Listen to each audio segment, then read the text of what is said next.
From blood-covered dressing rooms to blowing up a gas station, we're taking a look at crazy Al Jourgensen stories that prove Ministry's frontman truly lived up to the rock and roll chaos. From Ministry, you are watching 120 Minutes with Dave Kendall. Okay? Bye. In '95, after a Motorhead show in Austin, Al Jourgensen went back to the tour bus after the show and asked where Lemmy was. The band pointed to the back, so Al knocked on the door, no answer. So he opened it and found Lemmy in a Gestapo uniform spanking a woman. Al quickly apologized and shut the door. He'd only go back there to offer Lemmy some coke. But when he went back to the front of the bus, he offered it to the band instead. They immediately pulled out a giant bag of meth and said, "Coke is shit. That's Motorhead for you."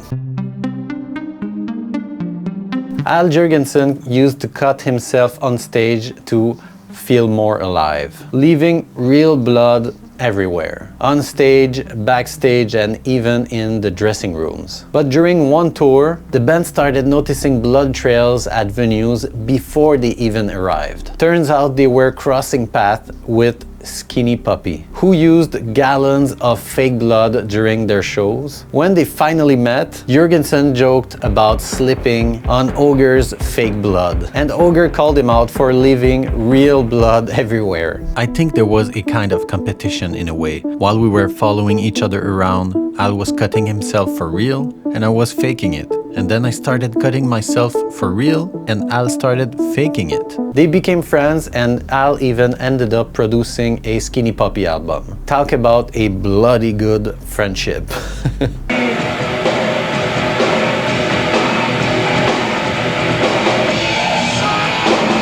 Way back in '68, Ohio, State.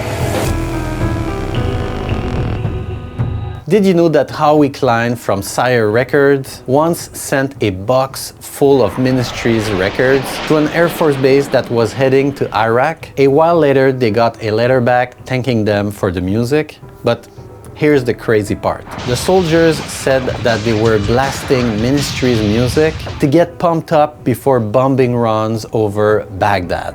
Dude, you're rad, because when we go on our bombing raids in Iraq, we listen to one of your songs, and when we drop the payload and the ordnance, it's fucking kick-ass. I mean, it's just like,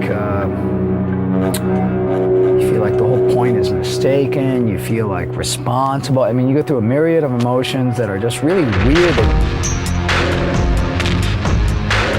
In the early '90s, Al was living with Timothy Leary, who gave him bottles of liquid acid to take on tour. He spiked his whiskey with a couple of drops and sipped it on stage. In '92 at Lollapalooza, he handed his half-empty bottle to two guys after the show, only to realize too late that it was laced with LSD. You got some tricks along with you, a spectacular light show we hear rumors of?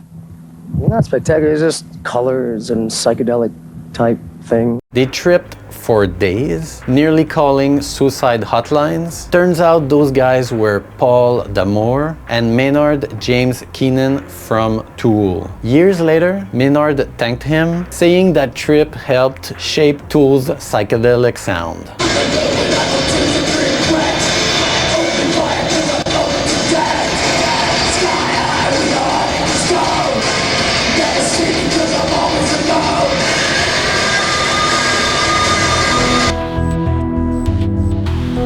Back in the '90s, Al Jourgensen and his buddy Mikey were driving a 24-foot U-Haul truck to Chicago to grab Ministry's master tapes. They spent a few days partying there, then started heading back, both totally wasted. They made it to St. Louis without any issues, until Mikey went to fill up and crashed into the pump. Gas started spilling, a fire broke out, and Al freaked out, yelling, "Let's get the f*** out of here." They left and watched flames shooting up in the rear view, but they still needed gas. So they pulled in the next station, swapped seat, and parked like nothing happened.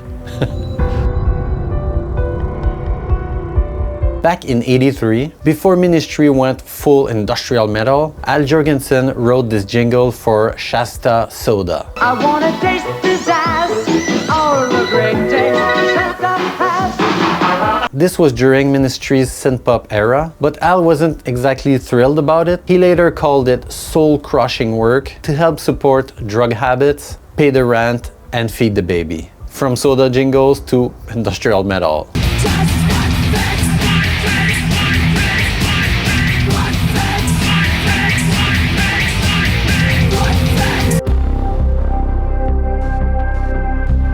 Al Jourgensen and Billy Gibbons first met in 1990, when Jourgensen was on tour with his band, Revolting Cocks. Gibbons was a fan of Jourgensen's work and wanted to take him to dinner. During the dinner, Gibbons revealed that ZZ Top had used drum samples from Ministry and Revolting Cocks on their albums, and that he owed Jourgensen dinner. Years later, Gibbons played on 2 tracks from the Revolting Cocks album Cocked and Loaded.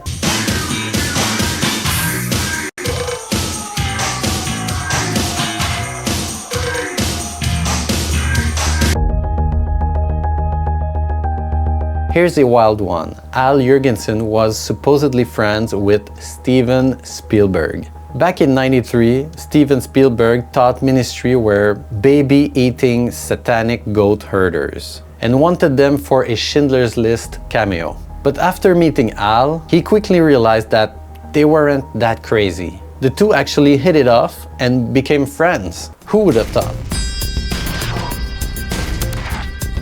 Did you know that Al Jourgensen created a band by accident because of RoboCop?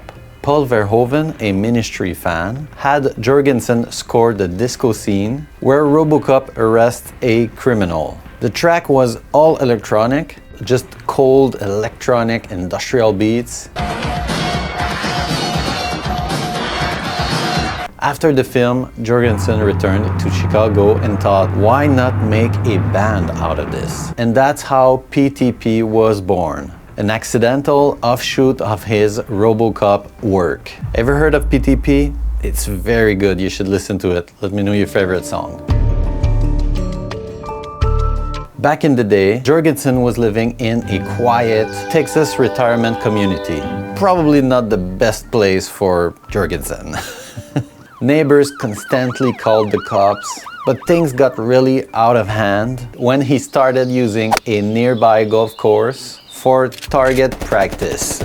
Authorities believed that he was running an armed compound, so SWAT stormed in, tearing down walls in search of guns and explosives. They found licensed guns, but also trace of heroin in the trash, landing him in trouble.